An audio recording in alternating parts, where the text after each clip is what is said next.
저는 모태신앙으로 태어나서 지금까지 살고 있지만 학창 시절에 하나님처럼 의지했던 것이 하나 있습니다. 그것은 바로 시간이었던 것 같아요. 초등학교 때는 빨리 중학생이 됐으면 좋겠다. 중학생 때는 빨리 고등학생이 됐으면 좋겠다. 고등학생 때는 빨리 대학생이 됐으면 좋겠다. 대학생 때는 빨리 군대 갔다 왔으면 좋겠다. 이렇게 빨리 5년만 지났으면, 10년만 지났으면 이런 얘기를 참 많이 했던 것 같습니다. 왜 그랬을까요? 막연하긴 하지만 그래도 그날이 오면 지금보다는 더 행복하지 않을까 생각했기 때문입니다. 자, 그런데 이와 같은 퀘스트를 하나씩 깨나가면서 감사하게도 어린 나이에 한 가지 중요한 진리를 깨닫게 된 것이 있는데요. 그것은 바로 내가 생각하고 내가 상상하고 내가 기대하는 행복한 날은 절대 찾아오지 않는다는 것입니다. 그 시간이 찾아오면 행복할 것 같아, 이것만 있으면 내 삶이 만족할 것 같아 라고 여기는 그 모든 것이 현실화되어도 그에 따른 또 다른 고민거리와 문제들이 생길 뿐 내면에 만족하면서 오는 진정한 행복은 경험할 수 없다는 것을 깨닫게 된 것이죠.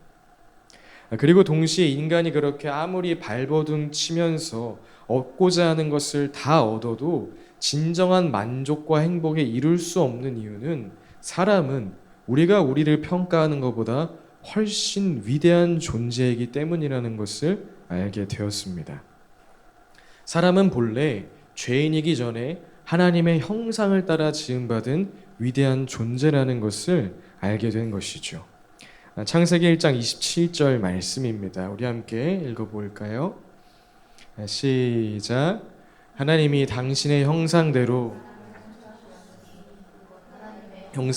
사람을 창조하셨다. 하나님이 그들을 남자와 여자로 창조하셨다. 우리 옆분 한번 바라볼까요? 어떻게 하나님처럼 생기셨습니까? 하나님처럼 생겼다면 좀 문제가 심각해지겠죠? 여기서 하나님의 형상대로 창조하셨다는 것은 눈, 코, 입, 우리의 외모를 하나님처럼 만드셨다는 것이 아니라 하나님과 의사소통이 가능한 하나님의 수준으로, 하나님의 사이즈로 창조하셨다는 것을 뜻합니다. 그렇기 때문에 온 우주 만물을 창조하신 하나님의 크기로 지음받은 우리의 마음속에 이 칼 세이건의 말을 빌리자면 창백한 푸른 점에 불과한 이 지구, 그리고 이 지구 안에 있는 세상의 것들로 아무리 채우고 채워도 여전히 부족할 수밖에 없는 것은 너무나 당연한 것이라는 사실이죠. 이 사실을 깨달은 전도서의 저자는 이렇게 말합니다. 우리 전도서 2장 10절 11절입니다. 원하던 것을 나는 다 얻었다. 누리고 싶은 낙은 무엇이든 삼가지 않았다. 나는 하는 일마다 다 자랑스러웠다. 이것은 내가 수고하여 얻은 나의 몫인 셈이었다. 그러나 내 손으로 성취한 모든 일과 이루려고 애쓴 나의 수고를 돌이켜보니 참으로 세상 모든 것이 헛되고 바람을 잡으려는 것과 같고 아무런 보람도 없는 것이었다. 네. 이것이 있으면 참 좋겠다. 저 위치에 오르면 참 행복하겠다와 같은 마음으로 일평생 수고했던 것이 모두 마치 바람을 잡으려는 것과 같이 의미 없고 헛되고 헛된 일임을 깨달았다는 것이죠. 그리고 누구든지 꼭 예수 그리스도를 믿지 않는 사람이라 할지라도 자신의 삶을 조금만 뒤돌아보면 그리고 뭐가 됐든지 그 끝에는 죽음이라는 마침표가 기다리고 있다는 사실을 조금만 생각해 보면 이 전도자가 말한 이 말에 대하여 동의하게 될 것입니다. 자, 그런데 정말 심각한 문제는 무엇인가 하면 이 사실을 깨닫고 인정하는 것도 참 어려운 일이지만 깨닫고 인정했다고 한들 그 전과 비교하여서 크게 달라지지 않는 것이 인간이라는 것이죠. 이것만 있었으면 저것만 있었으면 하는 행위를 멈출 수가 없다는 것입니다. 심지어 인생이 바람을 잡는 것과 같다는 사실을 깨닫고 기독교인이 되기로 선택한 사람들 중에도 그 대상만 바뀌었을 뿐 내가 저 사람처럼만 신앙생활하면, 저 목사님처럼 믿음이 좋으면, 저 목사님처럼 저 정도 수준이 되면 그때는 행복해지겠지, 신앙생활조차 사실은 동일한 방식으로 하고 있는 경우를 심심치 않게 보게 된다는 것입니다. 왜 그럴까요? 이것만 이루어지면, 저것만 있었으면, 이와 같은 것들에 끌려다니는 사람의 모습은 단순한 자연현상, 생존 욕구가 아닌 죄의 결과이기 때문에 그렇습니다. 창세기에서 하나님께서 당신의 형상을 따라 사람을 지으셨다고 말씀하셨을 때에 하나님께서 우리 인간에게 특별히 부여하신 신적인 능력, 신적 권한이 있는데요. 우리 창세기 1장 28절입니다. 함께 읽어보겠습니다. 시작.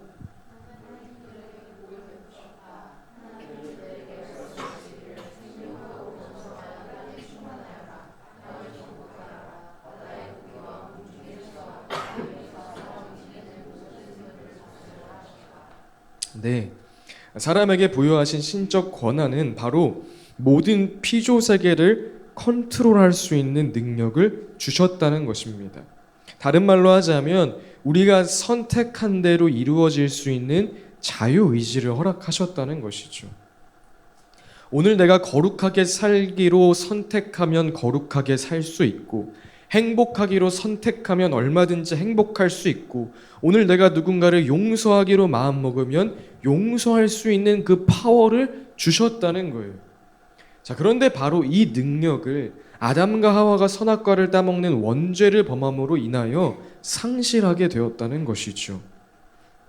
이와 같은 죄의 결과로서 하나님께서 처음 우리에게 주신 온전한 신적 능력이 아닌 부분적인 자유의지, 선택할 수 있는 자유는 있지만 그 선택에 대하여 다스릴 수는 없는, 그 다스리는 능력은 상실한 타락한 자유의지만 남게 되었다는 것입니다.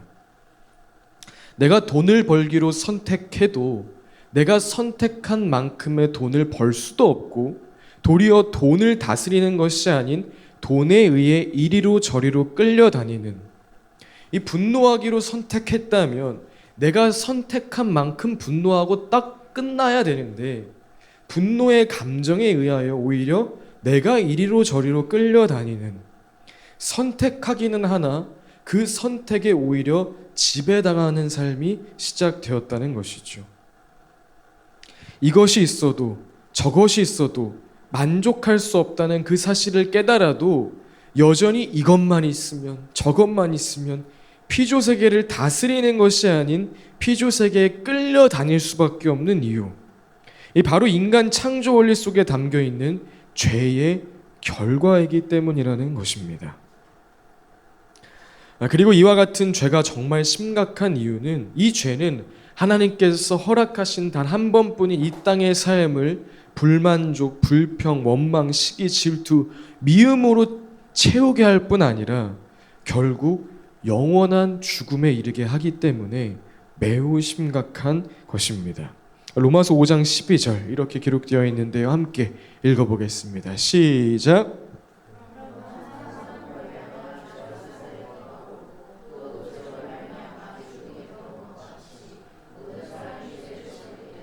죽음이 모든 사람에게 이르게 되었습니다. 네. 한평생 바람을 잡는 것과 같은 일들에 끌려다니다가 그대로 영원한 죽음에 던져지는 것, 그리고 심지어 이 인생의 허무함과 무력감을 깨달아도 달라지지 않는, 아니 달라질 수 없는 것이 죄로 인한 씁쓸하고도 불쌍한 모든 인생의 결론이라는 거죠. 자, 그런데 너무나 다행인 것은 하나님께서도 이 사실을 알고 계신다는 것입니다. 상상을 해보자면 어느 날 하나님께서 긴급 천상회의를 소집하십니다. 그리고 이렇게 말씀하십니다. 야, 큰일 났다.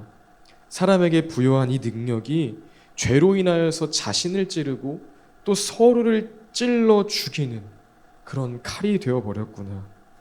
야, 이러다가 모두가 지옥불에 떨어지게 생겼다. 이 사태를 어떻게 하면 좋겠니? 그냥 우리 그 모든 죄를 용서하고 다시 에덴을 회복하자. 그렇게 말씀하십니다. 자, 그러자 한 천사가 대답합니다. 안 됩니다. 그것은 하나님 자체를 부정하는 일입니다.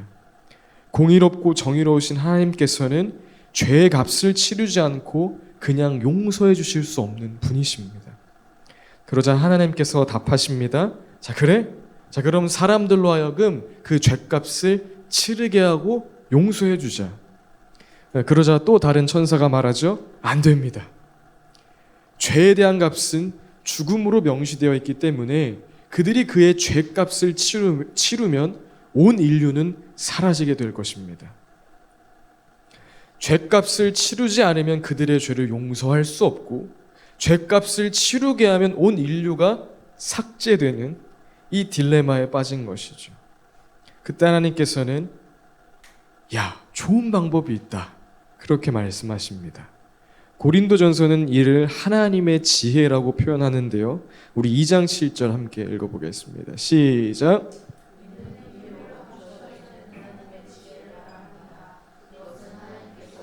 영광스럽게 하시려고 영세전에 미리 정하신 지혜입니다.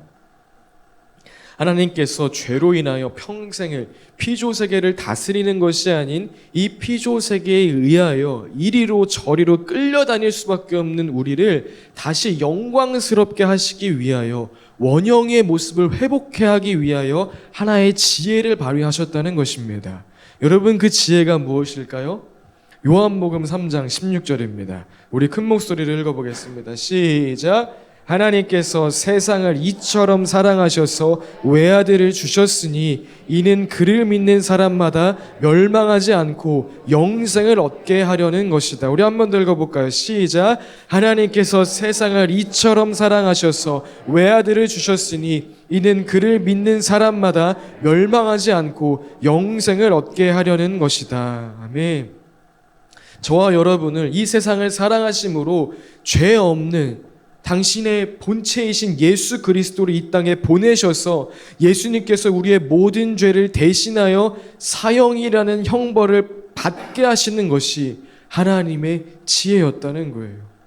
이로써 우리의 죄가 사함받을 수 있는 그 길을 만들어 주셨다는 거죠. 이제 우리는 오직 그 사실을 믿음으로 말미암아 하나님 앞에 의롭다 칭함받을 수 있는 오직 하나님만이 하실 수 있는 일을 행하셨다는 것입니다. 우리 갈라디아서 2장 20절 함께 읽어보겠습니다. 시작. 나는 그리스도와 함께 십자가에 못 박혔습니다. 이제 살고 있는 것은 내가 아닙니다. 그리스도께서 내 안에서 살고 계십니다. 내가 지금 육신 안에서 살고 있는 삶은 나를 사랑하셔서 나를 위하여 자기 몸을 내어주신 하나님의 아들을 믿는 믿음 안에서 살아가는 것입니다. 아멘. 이제 이 믿음으로 인하여서 수련회 캠프파이어 할 때 십자가에 내 죄가 적힌 종이를 못 받고 불에 태워지는 그 종이를 보면서 아, 이제 내 죄가 잘 타고 있구나. 그것이 아니라 그 십자가에서 한평생 돈에, 관계에, 감정에, 인정욕구에 끌려다니다 죽을 수밖에 없었던 그런 내가 함께 죽었습니다. 예수의 죽음과 함께 내가 죽어서 내 모든 죄의 값이 지불되었습니다. 이제 내 안에 예수님 사십니다. 그 믿음으로 고백함으로 말미암아 구원의 길에 이를 수 있는 이 놀라운 일을 하나님의 지혜 예수 그리스도의 십자가로 이루셨다는 것입니다.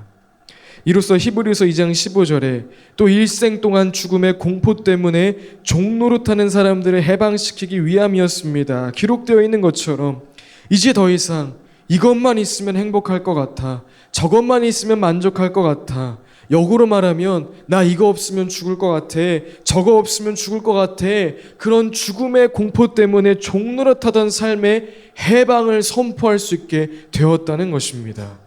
그리고 따라서 예수님께서는 오늘도 모든 사람들에게 나는 길이요 진리요 생명이다, 나를 거치지 않고서는 아무도 아버지께로 갈 사람이 없다 선포하고 계신다는 것이죠. 그리고 우리는 바로 이것을 복음, 유앙겔리온, 복된 소식이라고 말합니다. 사랑하는 여러분, 이제 우리가 이 복음이라는 주제를 가지고 계속해서 말씀을 나누어 갈 텐데, 여러분, 이 복음이 진짜 믿어지면 우리 삶 가운데 실제되면 어떤 일이 일어날까요?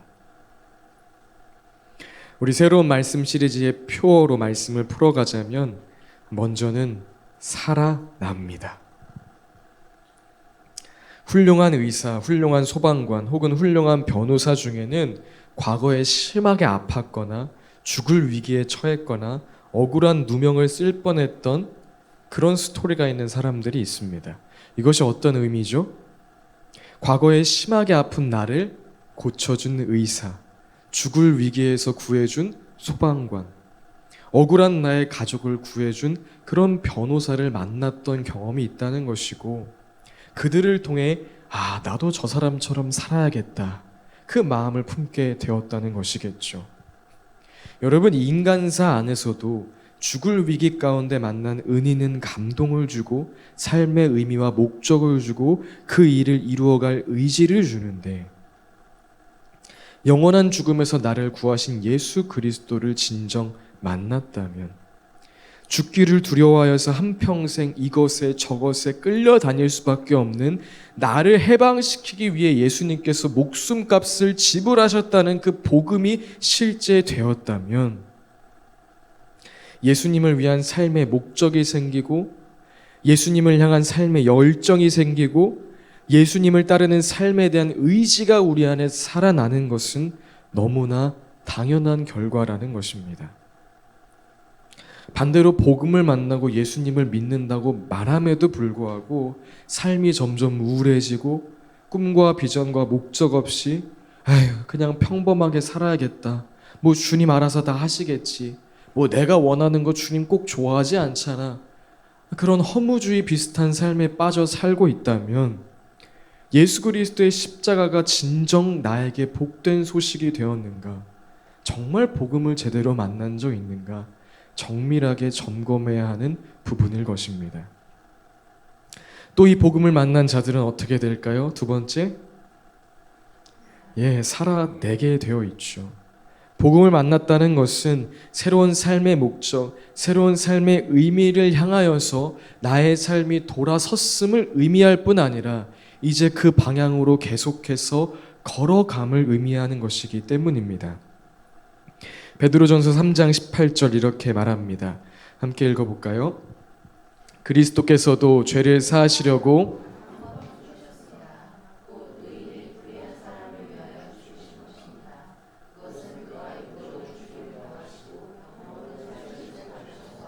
여러분을 하나님 앞으로 인도하시려는 것입니다. 네, 복음을 만난 자들은 살아났다, 여기서 끝나지 않고 계속해서 하나님 앞으로 인도되어진다는 것입니다. 로마서 8장 30절 말씀도 이렇게 이야기합니다. 함께 읽겠습니다. 그리하여 하나님께서는 이미 정하신 사람들을 부르시고 또한 부르신 사람들을 의롭게 하시고 의롭게 하신 사람들을 또한 영화롭게 하셨습니다. 복음을 만난 자들은 모든 삶에서 영화롭게 되기까지 예수 그리스도를 닮아가는 그 성화의 걸음을 걸어가게 된다는 거죠. 복음을 살아내게 된다는 것입니다. 자, 그런데 여기서 우리가 하나 분명하게 기억해야 하는 것은 예수 그리스도의 복음을 만난 우리가 예수 그리스도를 닮아간다는 것, 성화의 걸음을 걸어간다는 것은 고행과 수행의 개념이 절대 아니라는 것입니다. 내가 이제 복음을 만났으니까 이제 이건 해도 괜찮고 저건 하면 안 되고 이래야지 저래야지 라는 틀 속에 자기 자신을 억압하는 일이 아니라는 것이죠. 그럼 복음을 살아냄의 진정한 의미는 무엇일까요? 함께 따라해 볼까요? 전적으로 예수님을 의지하는 것이 무엇인지 배워가는 것입니다. 복음을 살아낸다는 것은 전적으로 예수님을 의지하는 것이 무엇인지를 삶으로 배워간다는 거예요. 여러분도 아시다시피 우리를 죄에서 구원하신 십자가 복음에 우리가 감격해도 복음의 본체이신 예수 그리스도의 말씀을 우리가 온전하게 지키며 살아갈 수는 없습니다. 예수님께서는 마태복음에서 내가 율법을 폐하러 온 것이 아니라 완전하게 하기 위하여 왔다라고 말씀하시면서 다음과 같이 우리에게 그 계명을 업그레이드 시켜 주시는데요. 우리 마태복음 5장 21절 22절입니다. 시작.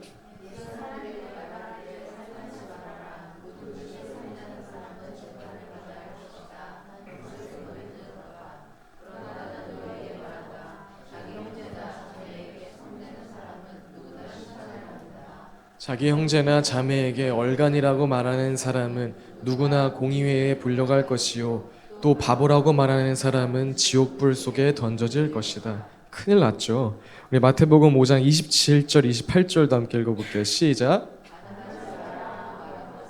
너희는 들었다. 그러나 나는 너희에게 말한다. 여자를 보고 음욕을 품는 사람은 이미 마음으로 그 여자를 범하였다. 예수님께서 만약 살인하지 않는 것, 간음하지 않는 것만을 말씀하셨다면 어떨까요? 여러분 평생 살아가시면서 살인하실 겁니까? 쉽지 않은 일이에요, 그죠? 살아가면서 간음하시겠습니까? 만약 이것만 말씀하셨다면 뭐 해볼 만한데? 이렇게 생각했을지도 모르겠어요. 그런데 예수님께서 업그레이드하신 계명은 해볼 엄두조차 나지 않는 계명입니다. 야, 너 이 달리기 시합 이기면 내가 너 살려줄게. 그래서 시합장에 나가봤더니 옆에 우사인 볼트가 서 있는 듯한 그런 황당함을 주는 말씀이라는 것이죠. 제가 이걸 어떻게 합니까? 지금 저 놀리시는 겁니까? 라는 말밖에 나올 수 없는 그런 수준을 요구하고 계신다는 것입니다. 그런데 사랑하는 여러분, 그것이 바로 예수님이 의도하시는 복음을 살아냄의 포인트라는 것을 우리가 알아야 합니다. 우리가 복음을 깨닫고 죽기를 두려워하는 한평생 종노릇하는 것에서 해방된 것이 오직 예수 그리스도의 은혜로 말미암아 이루어진 사실이라면 우리가 그리스도의 장성한 분량에 이르기까지 복음으로 살아냄 또한 나의 노력과 의지로 이번에 내가 이렇게 살았어, 또 실패했어, 무너졌어, 나는 왜 이럴까, 이러한 몸부림으로 이루어지는 것이 아니라 사실 오직 주님의 은혜로 이 또한 이루어진다는 것을 우리가 알아야 한다는 것이죠. 그래서 주님은 우리에게 이렇게 말씀하십니다. 마태복음 11장 28절입니다. 함께 읽겠습니다. 수고하며 무거운 짐은 진 사람은 모두 내게로 오너라. 내가 너희를 쉬게 하겠다.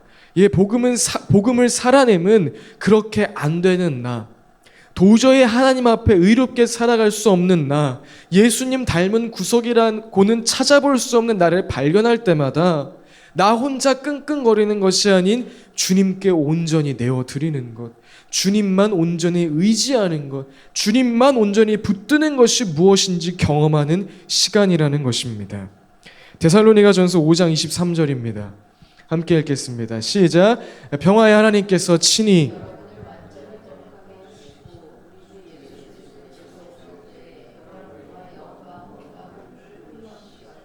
우리 24절도 이어서 여러분을 부르시는 분은 신실하시니 이 일을 또한 이루실 것입니다. 아멘. 복음을 만나 살아날 뿐 아니라 우리를 부르신 주님께서 그리스도의 장성한 분량까지 이루어 가신다는 것이죠. 복음으로 우리를 살리셨다는 것만 믿어서는 안 됩니다.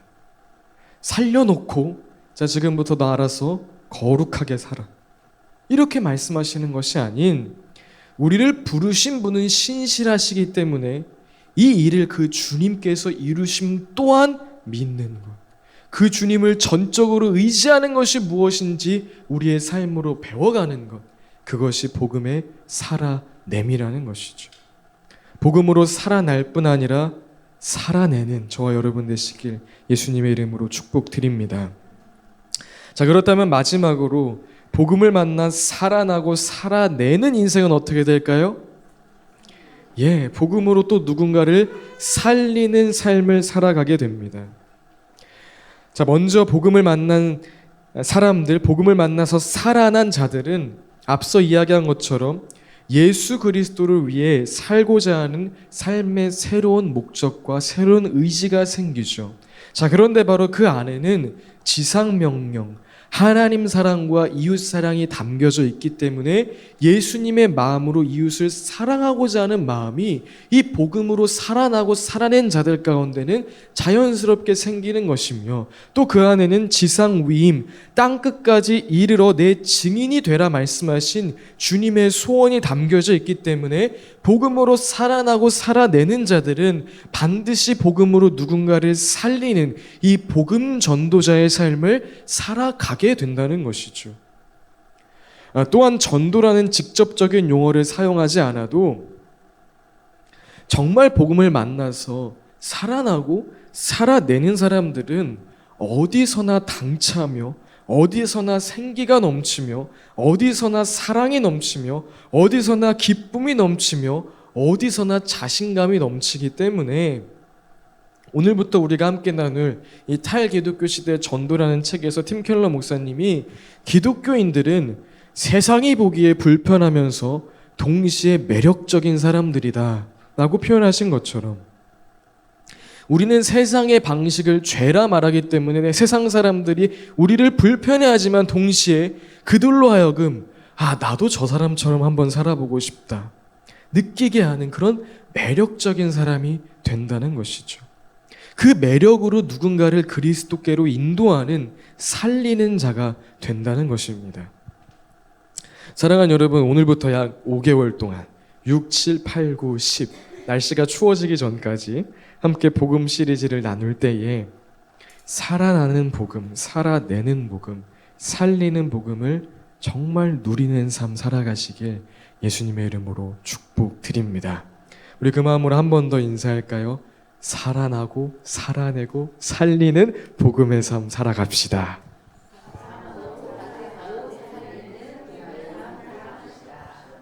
아멘.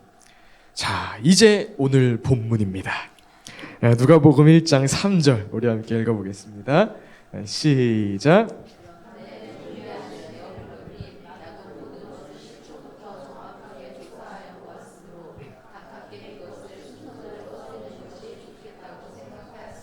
아멘. 오늘 본문 3절 말씀을 보면 누가복음의 저자는 데오빌론님을 향하여서 이 편지를 기록했음을 알려주고 있습니다. 자, 여기서 데오빌론은 로마 시대 어느 정도 사회적 지위를 가진 인물로 알려져 있기도 하고 또 당시 데오빌로라는 이름이 흔한 이름이 아니었기도 하고 또 데오빌로의 뜻이 헬라어 데오 그리고 필로스를 합친 즉 하나님의 친구 혹은 하나님을 사랑하는 자라는 뜻이기 때문에 하나님의 친구라 불리는 모든 자들에게 기록된 편지라는 이야기도 있습니다. 자, 근데 어느 쪽이든 크게 상관은 없죠. 왜냐하면 우리는 둘 다 속하기 때문이에요. 우리는 일단 이 당시 사람들의 관점에서 일단 이방인이고요. 그리고 우리는 하나님을 사랑하는 하나님의 친구이기도 하기 때문이죠. 자, 그렇다면 누가는 이 편지를 왜 기록했을까요? 4절입니다. 함께 읽어보겠습니다.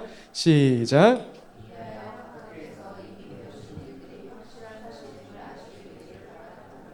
예. 모르는 자는 이 복음서를 통하여서 복음이 무엇인지 새롭게 알게 되겠지만 특별히 이미 복음이 무엇인지 배운 자들도 그 일들이 확실한 사실임을 알게 하기 위하여 이 복음서를 기록했다는 것입니다. 오늘 짧은 시간을 통하여서 복음이 무엇인지 그리고 그 복음을 만나면 인생이 어떻게 달라지는지에 대하여서 나누었는데요. 앞으로 누가복음의 저자가 말씀의 목격자요 전파자가 된 이들이 전하여 준 대로 시초부터 정확하게 조사하여 순서대로 기록한 이 복음을 우리가 함께 나눌 때에 다시 한번 이 복음이 우리가 알던 사실일지라도 더 분명한 사실로서 우리에게 자리하여서 이 복음으로 살아나고 살아내고 살리는 우리 토보처치 되길 예수님의 이름으로 축복드립니다. 오늘 2절 말씀에 누가가 처음부터 말씀의 목격자여 전파자가 된 이들이 우리에게 전하여 준 대로 엮어냈습니다 라고 말하는 것처럼 오늘 저도 저에게 전파되어진 그 말씀을 열심히 엮어서 복음이 무엇인지에 대하여서 함께 나누는 시간을 가졌는데 사랑하는 교회 공동체 여러분도 이번 한 주간 한번 여러분들이 복음을 진술해 보셨으면 좋겠어요. 나에게 복음은 무엇인가? 성경이 말하는 복음은 무엇인가? 그것으로 여러분에게 다가온 복음의 내용들을 누가처럼 한번 엮어보시는 그런 시간도 가져보셨으면 좋겠습니다. 그리고 앞으로 이 복음 시리즈를 나누는 동안 4절에 이렇게 말하죠. 이미 배우신 일들이 확실한 사실임을 알게 되길 원합니다. 이게 참 복음에서 중요한 주제인 것 같아요. 우리가 복음에 대해 알 수 있습니다. 지식적으로 깨달을 수 있습니다. 그러나 그 복음이 리얼리티, 우리의 삶이 되고 실제가 되는 것, 사실이 되는 것은 또 다른 영역의 일이겠죠. 저도 오늘 말씀을 묵상하면서 복음의 능력이 이토록 놀랍구나, 이토록 멋지구나, 잠시라도 한순간이라도 이 인생을 허비하지 않게 하고 정말 내 인생이 힘나고 멋지게 살게 하는, 살아나고 살아내고 또 나를 통하여 누군가 살게 되는, 이 힘이 넘치는 인생이 복음의 삶이구나 라는 것을 다시 한번 새기게 되었는데요. 특별히 이 모든 복음을 나누는 시간 동안 우리 안에 이미 아는 바로 머물러 있던 그 모든 복음의 내용들이, 나 예수 알지, 십자가 복음 알지, 예수님과 연합하는 거 알지, 십자가 너머의 삶 알지, 그 알았던 내용들이 이제 확실한 사실이 될 수 있기를, 우리의 삶으로 정말 전하여지는 정말 리얼리티, 현실이 될 수 있기를 다시 한번 예수님의 이름으로 축복드립니다. 이 시간 함께 기도할 때 우리에게 이미 주어진 복음을 기억하시면서 하나님 앞으로 이 복음 시리즈를 진행할 동안에 그 복음이 모두 나의 현실이 되기 원합니다. 그 복음이 나를 살리고 그 복음으로 살아내어서 또 누군가를 살리는 데까지 이어지는 그 놀라운 역사를 나의 삶으로 우리 교회 공동체 통하여 경험하기 원합니다. 함께 기도하시겠습니다. 사랑하는 주님, 감사드립니다. 죽기를 두려워하여 한평생 이것이 있으면 저것이 있으면 그렇게 끌려다닐 수밖에 없었던 우리, 한평생 죽기를 두려워하여 끌려다니다 영원한 사망이라는 형벌을 받을 수밖에 없었던 우리, 그 모든 사실을 깨달아도 달라질 수 없었던 우리를 위하여 십자가에서 모든 그 죄값을 치르신 예수 그리스도, 그 복음을 찬양합니다. 그 예수 그리스도를 믿음으로 말미암아 이제 모든 안 되는 나는 죽고 내 안에 살아계신 예수 그리스도를 누리는 그 구원의 길을 열어주심에 감사드립니다.